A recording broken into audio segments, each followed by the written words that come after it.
بسم الله الرحمن الرحيم. الحمد لله الذي أنزل على عبده الكتاب ولم يجعل له عوجا قيما لينذر بأسا شديدا من لدنه ويبشر المؤمنين الذين يعملون الصالحات أن لهم أجرا حسنا ماكثين فيه أبدا وينذر الذين قالوا اتخذ الله ولدا لا لهم به من علم ولا لآبائهم كبرت كلمة تخرج من أفواههم إن يقولون إلا كذبا فلعلك باخع نفسك على آثارهم إن لم يؤمنوا بهذا الحديث أسفا إنا جعلنا ما على الأرض زينة لها لنبلوهم أيهم أحسن عملا وإنا لجاعلون ما عليها صعيدا جرزا أم حسبت أن أصحاب الكهف والرقيم كانوا من آياتنا عجبا إذ أوى الفتية إلى الكهف فقالوا ربنا آتنا من لدنك رحمة وهيئ لنا من أمرنا رشدا فضربنا على آذانهم في الكهف سنين عددا ثم بعثناهم لنعلم أي الحزبين أحصى لما لبثوا أبدا نحن نقص عليك نبأهم بالحق إنهم فتية آمنوا بربهم وزدناهم هدى وربطنا على قلوبهم إذ قاموا فقالوا ربنا رب السماوات والأرض لن ندعو من دونه إلها لقد قلنا إذا شططا هؤلاء قوم اتخذوا من دونه آلهة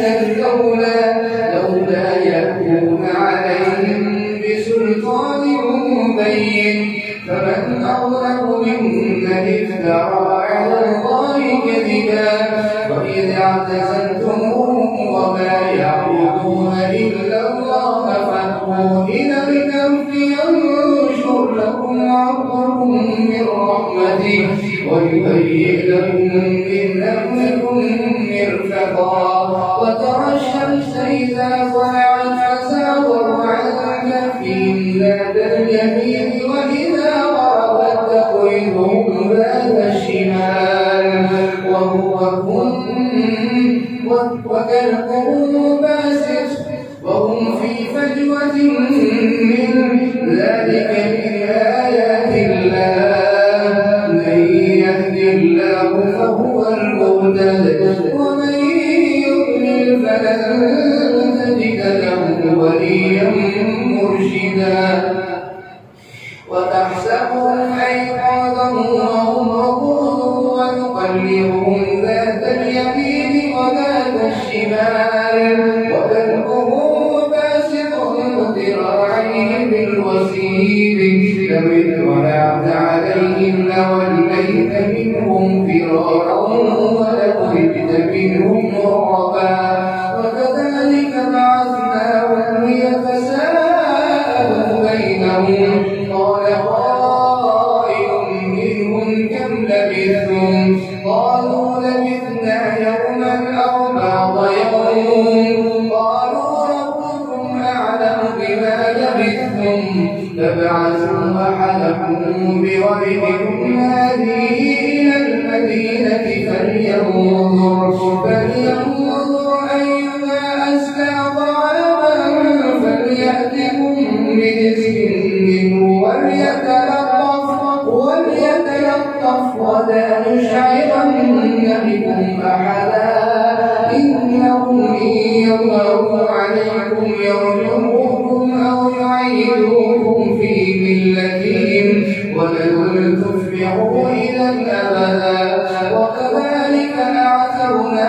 عليهم ليعلموا أن وعد الله حق وأن الساعة لا ريب فيها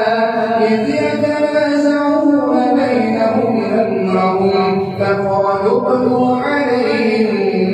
بنيانا ربهم أعلم بهم قال الذين غلبوا على أمرهم لنتخذن عليهم مسجدا سيقولون ثلاثة رابعهم كلبهم ويقولون خمسة سادسهم ويقولون خمسة سادسهم كلبهم رجما بالغيب ويقولون سبعة وثامنهم كلبهم قل ربي أعلم بعدتهم ما يعلمهم إلا قليل فلا تمال فيهم إلا براء ظاهرا ولا تستفت فيهم منهم أحدا ولا تقولن لشيء إني فاعل ذلك غدا إلا أن يشاء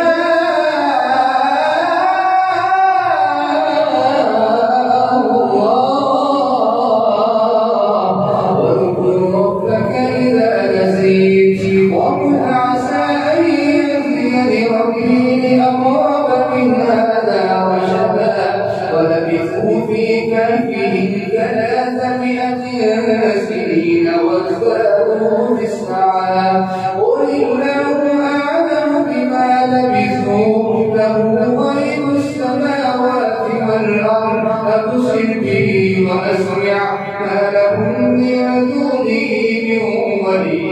ولا يشرك في حكمه أحدا واتل ما أوحي إليك من كتاب ربك لا مبدل لكلماته ولن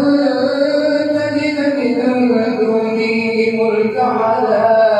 واصبر نفسك مع الذين يدعون ربهم بالغيب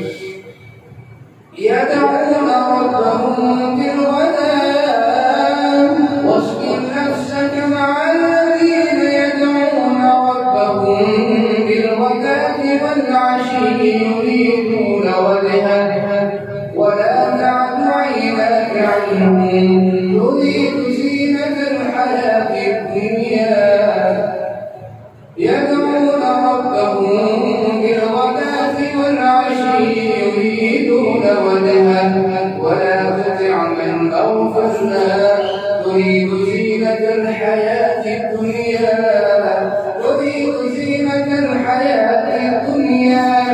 ولا تطع من أغفلنا قلبه عن ذكرنا واتبع هواه وكان أمره فرطا واصبر نفسك مع الذين يدعون ربهم بالغداة والعشي يريدون وجهه ولا تعد عيناك عنهم تريد زينة الحياة الدنيا ولا تطع من أغفلنا قلبه عن ذكرنا واتبع هواه وكان أمره فرطا وقل الحق من ربكم فمن شاء فليؤمن ومن شاء فليكفر إنا أعتدنا للظالمين نارا أحاط بهم سرادقها وإن يستغيثوا يغاثوا بماء كالمهل يشوي الوجوه بئس الشراب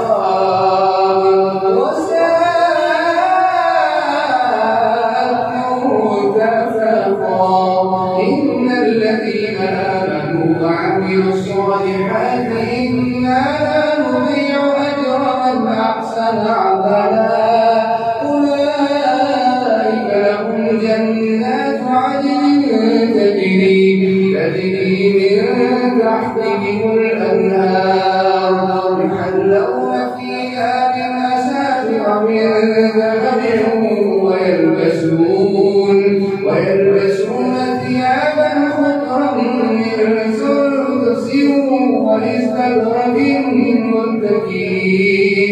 متكئين فيها على الأرائك نعم الثواب وحسنت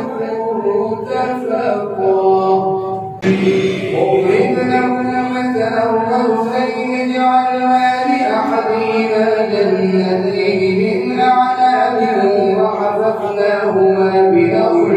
وجعلنا بينهما زرعا كلتا الجنتين آتت أكلها ولم تظلم منه شيئا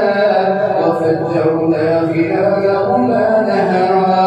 وكان له ثمر فقال لصاحبه وهو يحاوره أنا أكثر منك مالا وأعز نفرا ودخل جنته وهو ظالم لنفسه قال ما أظن أن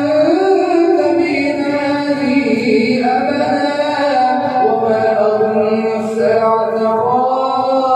قائمة ولئن رددت إلى ربي لأجدن خيرا منها منقلبا قال له صاحبه وهو يحاوره وكفرت بالذي خلقك من تراب ثم من نطفة ثم سواك رجلا لكن هو الله ربي ولا أشرك بربي أحدا ولولا إذ دخلت جنتك قلت ما شاء الله لا قوة إلا بالله إن ترني أنا أقل منك مالا وولدا فعسى ربي أن يؤتيني خيرا من جنتك ويرسل عليها حسبانا من السماء فتصبح صعيدا زلقا أو يصبح ماؤها غورا فلن تستطيع له طلبا وأحيط بثمره فأصبح يقلب كفيه على ما أنفق فيها وهي خاوية على عروشها ويقول يا ليتني لم أشرك بربي أحدا ولم تكن له فئة ينصرونه من دون الله وما كان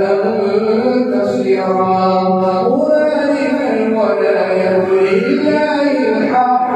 وخير ثوابا وخير أملا هنالك الولاية لله الحق وخير ثوابا وخير عقبا واضرب لهم مثل الحياة الدنيا كماء أنزلناه من السماء فاختلط به نبات الأرض فأصبح هشيما تذروه الرياح وكان الله على كل شيء مقتدرا المال والبنون زينة الحياة الدنيا والباقيات الصالحات خير عند ربك ثوابا وخير أملا ويوم نسير الجبال وترى الأرض بارزة وحشرناهم فلم نغادر منهم أحدا وعرضوا على ربك صفا لقد جئتمونا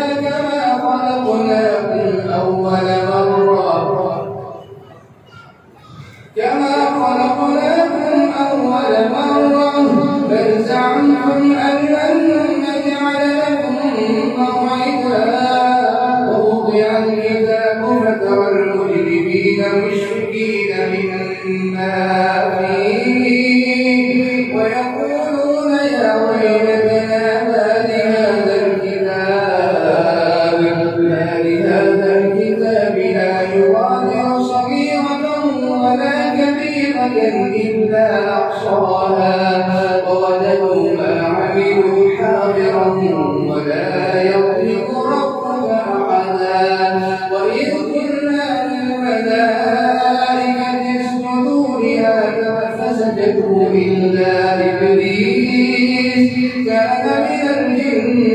فسوا عن أمر ربي أفتتخذونه وذريته أولياء من دوني وهم لكم عدو بئس للظالمين بدلا ما أشهدتم خلق السماوات والأرض ولا خلق أنفسهم وما كنت متخذ المضلين عضدا لا أشهدتم خلق السماوات والأرض ولا خلق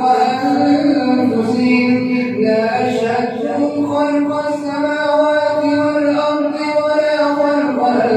أنفسهم وما كنت متخذ المضلين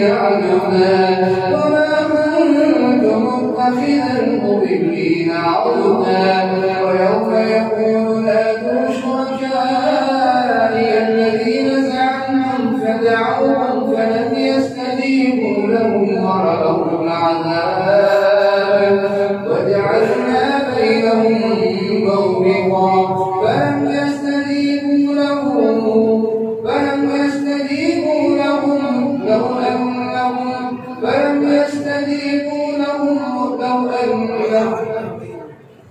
وجعلنا بينهم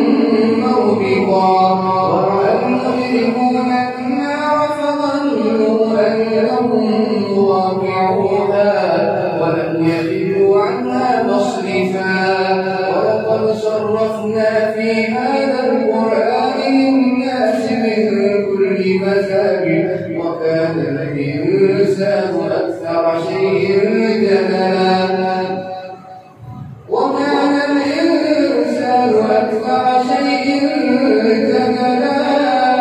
وما منع الناس أن يؤمنوا إذ جاءهم الهدى ويستغفروا ربهم إلا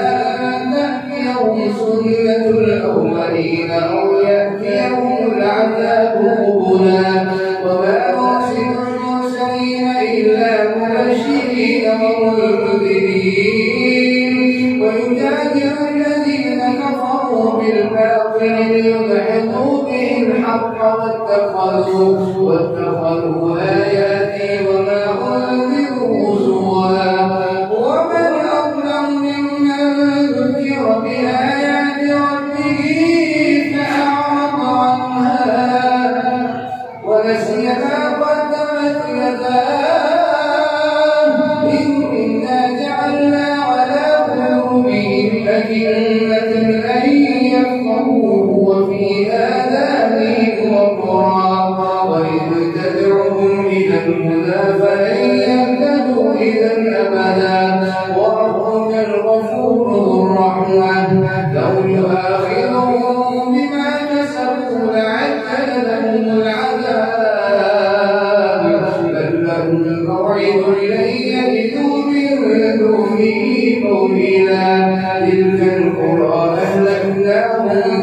تلك القرى أهلكناهم لما ظلموا وجعلنا لمهلكهم موعدا وإذ قال موسى لفتاه لا أبرح حتى أبلغ مجمع البحرين أو أمضي حقبا فلما بلغا مجمع بينهما نسيا حوتهما فاتخذ سبيله في البحر سربا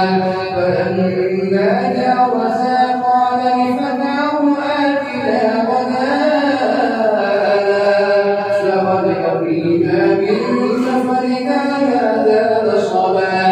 قال أرأيت إذ أوينا إلى الصخرة فإني نسيت الحوت وما أنسانيه إلا الشيطان أن أذكره واتخذ سبيله في البحر عجبا قال ذلك ما كنا نبغي فارتدا على آثارهما قصصا فوجدا عبدا من عبادنا آتيناه رحمة من عندنا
أهلها لقد جئت شيئا إمرا قال ألم أقل إنك لن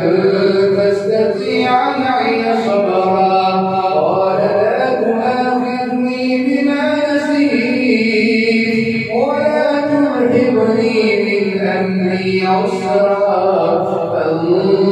فانطلقا